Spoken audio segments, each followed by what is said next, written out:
नमस्कार, मैं हूं निकिता शर्मा। आप देख रहे हैं सुजस समाचार की खास पेशकश, आपकी विधानसभा आपकी खबर। इस विशेष बुलेटिन में हम आपको दिखाएंगे आपके क्षेत्र, आपकी विधानसभा से जुड़ी वो तमाम खबरें जो मुख्यमंत्री श्री भजनलाल शर्मा के नेतृत्व में प्रदेश के विकास, सुशासन और जनकल्याण की कहानी कहती हैं। कोटा बूंदी ग्रीनफील्ड एयरपोर्ट परियोजना का शनिवार को भूमि पूजन हुआ। कार्यक्रम बूंदी जिले के शंभूपुरा में आयोजित हुआ। लोकसभा अध्यक्ष श्री ओम बिरला, मुख्यमंत्री श्री भजनलाल शर्मा और केंद्रीय मंत्री श्री के राममोहन नायडू कार्यक्रम में मौजूद रहे। इस दौरान नौनेरा और परवन अकावद वृहद पेयजल परियोजना का भी भूमि पूजन किया गया। जनप्रतिनिधियों और अधिकारियों की मौजूदगी में विकास कार्यों की शुरुआत की गई। एयरपोर्ट बनने से कोटा बूंदी क्षेत्र में कनेक्टिविटी और विकास को बढ़ावा मिलेगा। राजगढ़ के सामुदायिक स्वास्थ्य केंद्र में किशोरी बालिकाओं के लिए HPV वैक्सीनेशन कार्यक्रम की शुरुआत की गई। 14 से 15 वर्ष की बालिकाओं को सर्वाइकल कैंसर से बचाव के लिए वैक्सीन लगाई गई। खंड मुख्य चिकित्सा एवं स्वास्थ्य अधिकारी डॉक्टर विशाल सिद्ध और वरिष्ठ विशेषज्ञ प्रभारी डॉक्टर रमेश चंद्र मीणा ने बताया कि यह टीका किशोरावस्था में सुरक्षा प्रदान करता है। कार्यक्रम में स्वास्थ्यकर्मी आशा वर्मा ने बालिकाओं को वैक्सीन लगाई। स्वास्थ्य विभाग ने अभिभावकों से अपनी बालिकाओं को वैक्सीन लगवाने की भी अपील की है। HPV वैक्सीन एक कैंसर रोधी वैक्सीन है जो अपने यहाँ पहली बार लगाई जा रही है, जिसका उद्घाटन अजमेर में माननीय प्रधानमंत्री महोदय के द्वारा किया गया और आज दिनांक 6/3/2026 को राजगढ़ CSC पर इसका शुभारंभ किया गया है।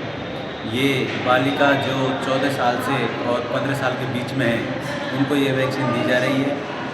किशोरी बालिकाओं के लिए एक अच्छी पहल है और सरकार की सकारात्मक सोच के साथ लोगों को संदेश देना चाहेंगे कि वो अपने अधिक से अधिक बच्चे जो 14 से 15 साल के बीच की बच्चियां हैं, सभी को ये वैक्सीन लगवाएं, क्योंकि ये पहली वैक्सीन है जो सर्वाइकल कैंसर से बचाती है, जिसे वैक्सीनेशन में शामिल किया जा रहा है।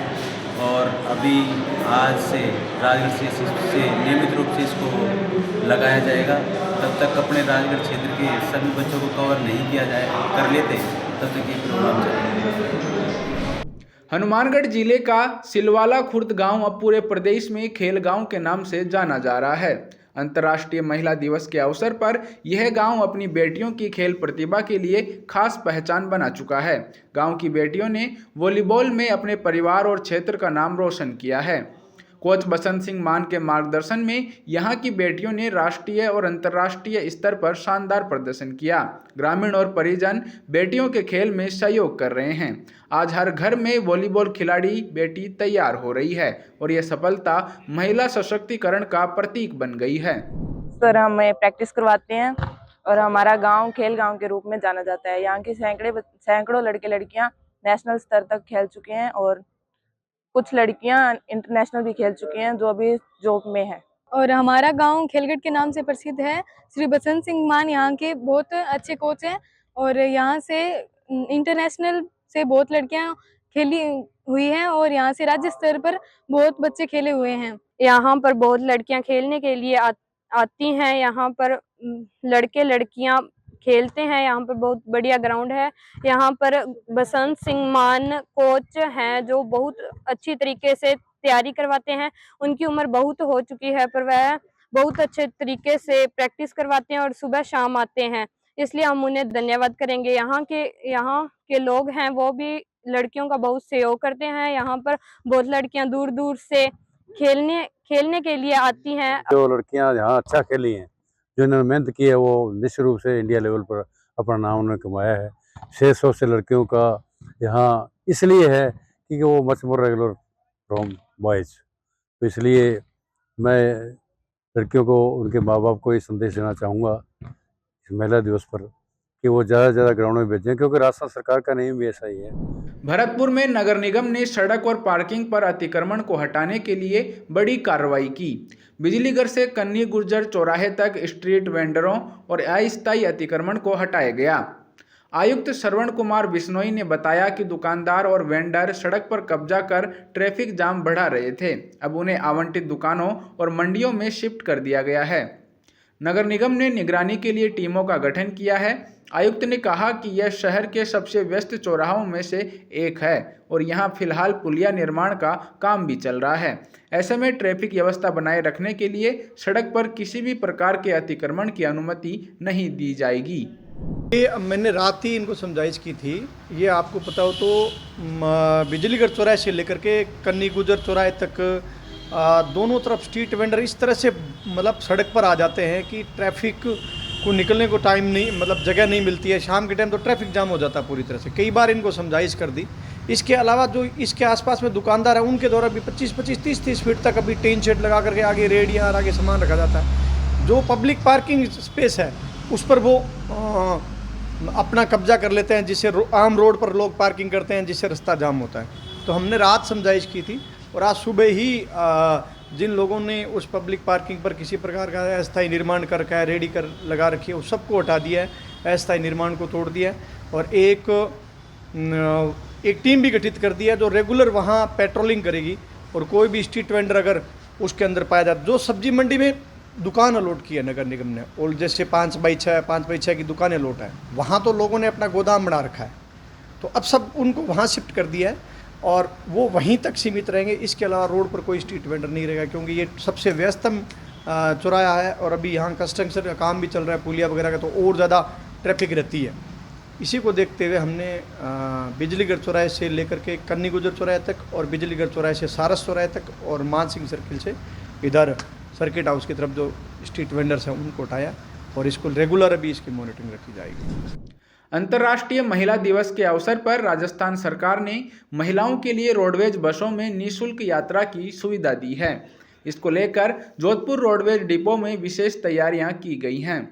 यात्रियों की सुविधा के लिए अतिरिक्त बसों की व्यवस्था भी की गई है। धार्मिक स्थलों के लिए भी नॉन स्टॉप बसें चलाई जाएंगी। इनमें जैसलमेर, भादरिया राय, खाटू श्याम जी, रामदेवरा, सांवरिया सेठ और सालासर बालाजी के लिए बसें शामिल हैं।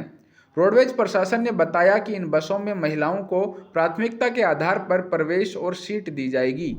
8 मार्च 2026 को अंतर्राष्ट्रीय महिला दिवस पर राजस्थान रोडवेज की वोल्वो वातानुकूलित और अखिल भारतीय अनुज्ञा पत्र सेवा को छोड़कर समस्त सेवाओं में महिलाओं एवं बालिका को निःशुल्क यात्रा करवाई जाएगी। इस अवसर पर जोधपुर आगार में महिलाओं एवं बालिकाओं की मांग पर स्पेशल तौर पर रामदेवरा, तनोट, खाटू श्याम जी, सालासर और सांवरिया सेठ तक वाहनों का संचालन किया जाएगा। जो रिटर्न सेवा होगी सुबह मॉर्निंग में जल्दी संचालित होगी और वापसी भी उसी दी हो सकेगी। ये छूट 8 तारीख को रात्रि 12 बजे से लेकर अगले दिवस मतलब 23:59 समय तक ये छूट दे रहेगी। इसमें महिलाओं को जहाँ तक निगम सेवा में संचालित सेवाओं की समस्त रियायतें में साथ पूर्ण रूप से छूट रहेगी उस दिवस और अधिक से अधिक निगम वाहनों का संचालन किया जाएगा। जोधपुर में महात्मा गांधी विद्यालय चौपासनी हाउसिंग बोर्ड में निःशुल्क होम्योपैथी चिकित्सा शिविर आयोजित किया गया। यह शिविर डॉक्टर सर्वपल्ली राधाकृष्णन राजस्थान आयुर्वेद विश्वविद्यालय के कुलगुरु प्रोफेसर वैद्य गोविंद साहे शुक्ल के मार्गदर्शन में लगाया गया। विशेषज्ञ चिकित्सकों की टीम ने विद्यार्थियों और शिक्षकों की स्वास्थ्य जांच की और निःशुल्क दवाइयां बांटी। शिविर में जुखाम, बुखार, पेट दर्द, चर्म रोग और अन्य बीमारियों की जांच कर उपचार दिया गया। करीब 43 विद्यार्थियों और शिक्षकों को चिकित्सा सुविधा का लाभ मिला। विद्यालय प्रशासन ने शिविर के आयोजन के लिए डॉक्टर्स और विश्वविद्यालय का आभार जताया। रतनगढ़ में 2 नई सीसी सड़कों के निर्माण कार्य का शुभारंभ किया गया।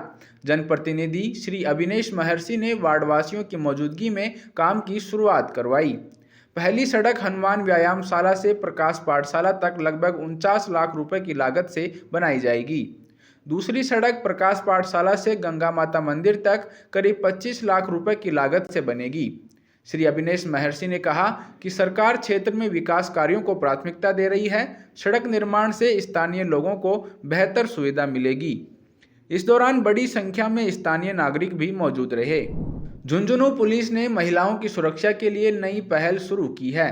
अब बस, ऑटो और टैक्सियों में QR कोड वाले पोस्टर लगाए जा रहे हैं। महिला यात्री किसी आपात स्थिति में सिर्फ QR कोड स्कैन करके सीधे पुलिस सहायता से जुड़ सकेंगी। राजकोप सिटीजन ऐप के जरिए SOS अलर्ट भेजा जा सकेगा। इससे कम समय में पुलिस की प्रतिक्रिया मिलने की संभावना बढ़ेगी। इस पहल से यात्रा के दौरान महिलाओं को सुरक्षा का भरोसा मिलेगा।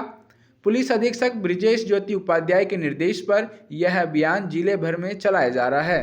इंटरनेशनल वुमेन्स डे 8 मार्च के उपलक्ष्य में राजस्थान पुलिस द्वारा राजकॉप सिटीजन ऐप का प्रचार किया जा रहा है। इस ऐप में कई बहुत ही अच्छे फीचर है जो महिलाओं, छात्राओं, बालिकाओं के लिए बहुत ही उपयोगी होंगे। इसमें एक राजकॉप सिटीजन ऐप आप जब डाउनलोड करते हैं तो उसमें नीड हेल्प का एक फीचर है, उस पर आप क्लिक करोगे तो गारंटेड 5 मिनट के अंदर आपके पास सबसे निकटतम जो 112 की पुलिस की गाड़ी आपके पास पहुंच जाएगी। आपका लोकेशन ऑटोमेटिकली उस गाड़ी को चला जाएगा। अभी झुंझुनू जिले में सारे थानों पर 112 की जो इमरजेंसी रिस्पांस सर्विस है उसकी गाड़ियां हैं। तो राजकॉप सिटीजन ऐप है वो मैं आपके माध्यम से भी अपील करूंगा सभी लोग उसको डाउनलोड करें। उसमें बहुत अच्छे फीचर्स हैं जो आपको कभी इमरजेंसी सर्विस चाहिए, पुलिस की मदद चाहिए तो एक क्लिक में पुलिस आपके पास पहुंच जाएगी। इसी का प्रचार प्रसार करने के लिए हम QR कोड सहित जो स्टिकर है वो पब्लिक ट्रांसपोर्ट पे चिपका रहे हैं, जिसपे जो भी हमारी बालिकाएं हैं, छात्राएं हैं, लेडीज हैं, उनको पता लगे इस चीज का कि आप इस ऐप के माध्यम से कभी भी पुलिस को तत्काल मदद ले। आमजन को जोधपुर के सरकारी कार्यालयों में बेहतर सुविधा देने के लिए जिला कलेक्टर गौरव अग्रवाल ने नगर निगम का निरीक्षण किया। उन्होंने पट्टा सेक्शन, रेवेन्यू शाखा, इंजीनियरिंग और प्लानिंग शाखा का दौरा कर व्यवस्थाओं की समीक्षा की। जिला कलेक्टर ने कर्मचारियों को लंबित मामलों का शीघ्र निपटान करने, बैठने की व्यवस्था सुधारने तथा ई-फाइल प्रणाली पर जोर देने के निर्देश दिए। उन्होंने कहा कि पट्टा प्रक्रिया नियमित होनी चाहिए और आमजन के लिए गर्मी में पीने के पानी की समुचित व्यवस्था सुनिश्चित की जाए। आज ये नगर निगम का यहाँ पर निरीक्षण किया गया, पर्टिकुलरली एम्फेसिस था जो पब्लिक फेसिंग जो यहाँ की शाखाएं हैं, पब्लिक फेसिंग जो पब्लिक के जो एरियाज़ हैं उनके अंदर किस तरीके से कार्रवाई चल रही है। मेन फोकस था कि पब्लिक के लिए बेटर एमिनिटीज़ हो, उनकी जो सेक्शन है उनकी पेंडेंसी को रिड्यूस किया जाए।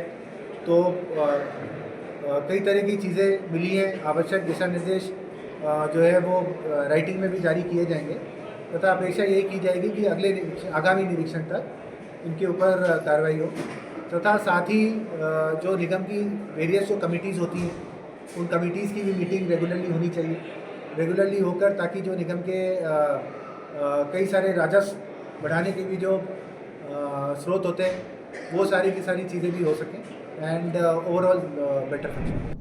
डूंगरपुर जिले में सरकारी भवनों की छतों पर सोलर पैनल लगाने का काम जोर शोर से चल रहा है। जिले में कुल 6000 किलोवाट बिजली उत्पादन का लक्ष्य रखा गया है। अब तक 14 विभागों की छतों पर 229 किलोवाट के पैनल लगाए गए हैं, जिससे रोजाना 1100 यूनिट बिजली बन रही है। इससे विभागों के बिजली बिल पूरी तरह से खत्म हो गए हैं। सबसे बड़े 700 किलोवाट के पैनल डूंगरपुर मेडिकल कॉलेज और जिला अस्पताल पर लगाए गए हैं।